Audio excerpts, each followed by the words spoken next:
Have you ever wondered why some people seem to effortlessly achieve incredible success while others struggle to maintain even basic routines? It's easy to assume they have some secret talent, extraordinary luck, or sudden breakthroughs. But what if the real answer is something much simpler, yet astonishingly powerful? Stick with me, because over the next few minutes, you're going to uncover the exact system that transforms tiny daily actions into remarkable, life-changing habits. By the end, you won't just know how to dream, you'll know how to make those dreams inevitable. So without any further ado, let's start.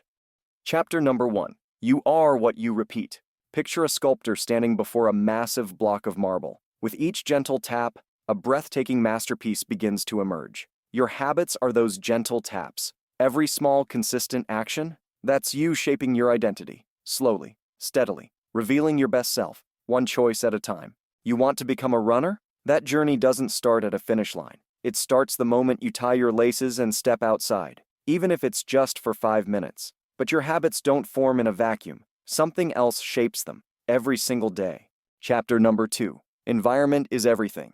But let's pause for a second, because there's something happening behind the scenes that most people overlook. It's not just about the actions you take, it's about the space those actions happen in. Your environment is the invisible hand guiding your behavior, whether you realize it or not. And it's powerful. So powerful, in fact, that it can make good habits feel almost effortless, or make them nearly impossible to maintain. Think about it. You don't eat cookies because you crave them. You eat them because they're on the counter. You don't scroll your phone because you planned to. You do it because it was already in your hand. So what if instead you placed your journal on your pillow, your workout gear beside your shoes, your book on the table where you always sit? These aren't just minor adjustments. They're silent cues, triggers waiting to be followed. Because the truth is, you don't need more motivation. You need fewer distractions. And the environment you design will either anchor your old habits or unlock the new identity you're ready to build. Chapter number 3. Wrap discipline in delight. But let's not get too excited just yet. Even the perfect space won't help if the habit feels like a chore. Would you repeat something that makes you miserable? Of course not. That's why enjoyment is the secret weapon. Your brain doesn't just respond to logic, it responds to feeling. If a habit feels like sacrifice, your mind will resist it every time. But if it feels good, even just a little, you'll come back, again and again. That's where the magic lies. Pair your workout with your favorite podcast.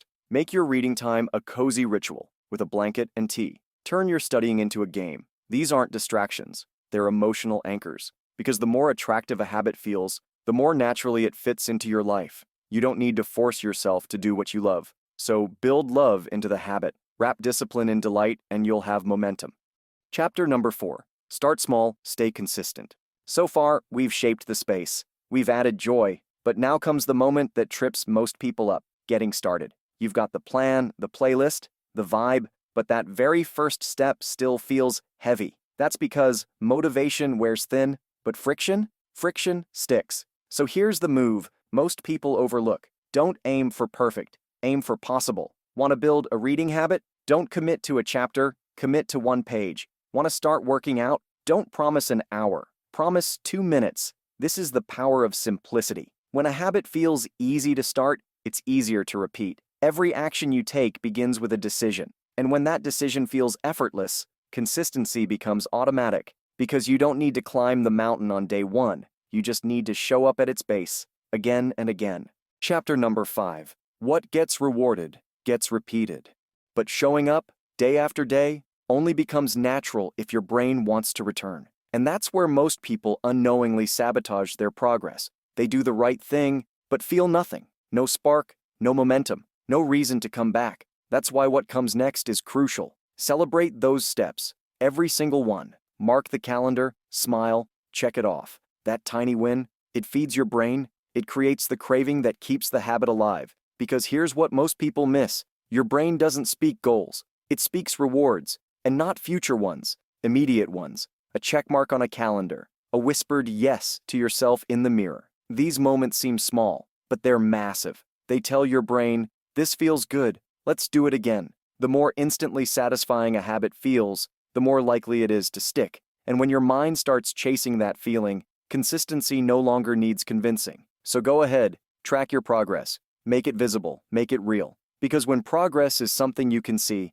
it becomes something you want to keep. Chapter number 6. Attach new habits to old ones. But how do we keep our new habits from falling through the cracks of your day? You anchor them to habits you already have. It's called habit stacking, and it's one of the simplest, smartest ways to make change stick. Think of it like hitching a trailer to a moving car. The car is already going somewhere. Your morning coffee, brushing your teeth, locking the door before work. All you have to do is attach a new action to something that's already automatic. After I brush my teeth, I'll stretch for 30 seconds. After I pour my coffee, I'll write one sentence. One habit becomes the cue for the next. And just like that, your life starts to flow like a chain reaction. In chapter number 7, your tribe shapes your habits. But even the strongest rhythm can fade unless someone's listening for the beat. That's where accountability steps in. You might think habits are private, but they're not. They're social. They're contagious. We mirror the people around us, our friends, our coworkers, our communities. Want to level up your habits? Surround yourself with people who already live the way you want to. Because when your tribe treats fitness, reading, or focus as normal, you start to do the same. And when you tell someone your goal, when it leaves your head and enters the world, it transforms. It becomes a promise, a shared commitment. And that's when things get serious. Because habits grow best in good company. Chapter number 8. Systems are better than goals. By now, you've probably set goals before. Big ones, beautiful ones. Maybe you've even chased them with everything you had. But here's the truth. Goals don't create success. Systems do. A goal is the result. A system is the process that leads to it. You can want to run a marathon, but if you don't have a plan to lace up your shoes 3 times a week, that goal stays a dream. Goals are good for direction, but systems are what move you forward every single day. When you focus on the process, not the prize, you start to fall in love with the path. And that's when everything changes. Because success isn't something you achieve once, it's something you live. But now, it's your turn. Pick one small habit, something that aligns with who you want to become. Start today. Start tiny, but start. If this message lit something in you, like the video, subscribe for more. Share it with someone who needs to hear it. Because change isn't a destination, it's a path built on tiny steps. Take yours, today.